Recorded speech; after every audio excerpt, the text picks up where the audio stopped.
Spalling, S-P-A-L-L-I-N-G, refers to the surface of concrete breaking or peeling away. It's sometimes indicative of a deeper, more structural issue. How? You know what rebar is? That goes inside concrete, the metal bars. You see them sticking out sometimes. If there's a little space and a little humidity, they start to rust, especially adjacent to the salt water, the ocean.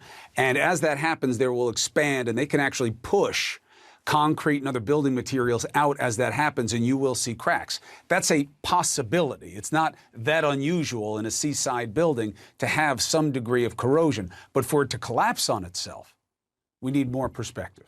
And we have a structural engineer who is familiar with this building. His name is Greg Batista, and he joins us now. Thank you, sir, for doing this on short notice.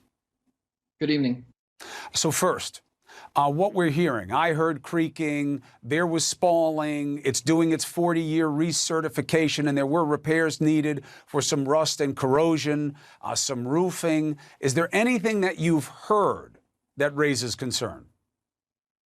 Well, let me be clear about something. The concrete repair and the spalling problem does cause eventual collapses. I've been on buildings. I've been doing this for 30 years, and I've done hundreds of 40-year certifications, been on hundreds or even thousands of inspections, and spalling can get to a point that if not repaired, it can lead to eventual collapse. And I've been to places where there have been collapses of floors, of beams, of columns, and obviously not nearly as much as what we see here, but yes, it could be either the main factor or one of the factors, such as there may have been some, as I've read in some articles that there were some there was a study made that part of the building was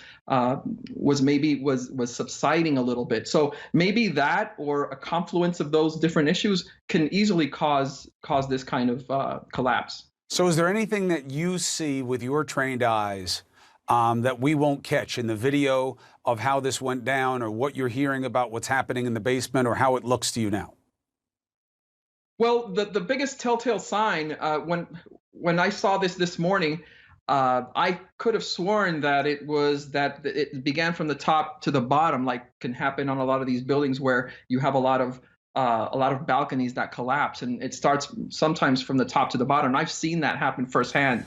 But after having seen the video, I saw that you see the actual building coming down, and the actual collapse begins on one of the lower floors. So immediately I see that something happened down there. And what I've told everybody that I've been in contact with is that all it takes is one column. And you made an excellent analogy about the Jenga.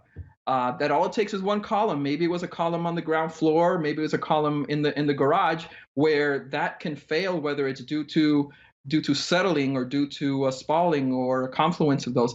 All it takes is one column, and everything can come down like a Jenga. Unfortunately, I don't know that you were in it. It was a while ago, but after 9/11, those of us covering it and looking for loved ones learned quite an education about these things happen. The Trade Center was a unique situation. It was a unique catalyst. It was a unique temperature point. It was a unique construction point of an interior spine that it had that is all different than this situation. And yet, we do not see buildings collapse like this in this country. And what does that mean to you in terms of what the universe of possibility is here? Well, for one, I've been following for years the studies that have been made by the Army Corps of Engineers about the crumbling infrastructure, because a lot of times these buildings are very complex environments, complex beings. They're comprised of beams and slabs and columns, and they need maintenance. And I've seen up and down the coast hundreds of buildings where you have concrete problems, and if not maintained, whether it's a concrete problem, whether it's a settling problem. It could be a bridge, it could be a building, it could be a dam or a seawall.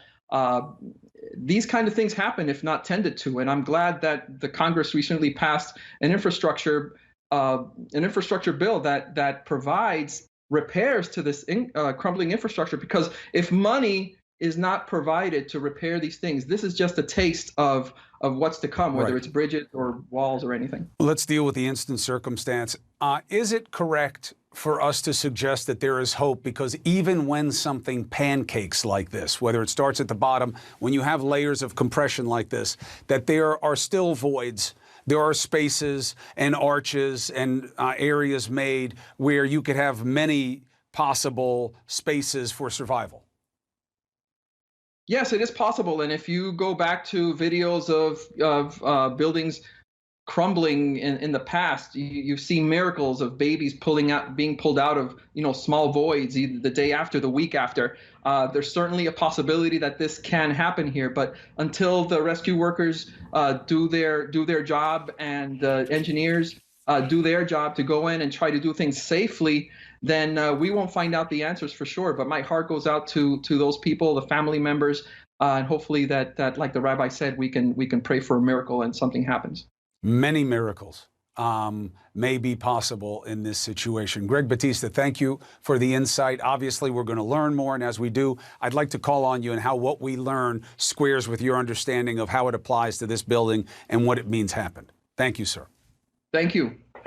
All right, we're going to stay on this story.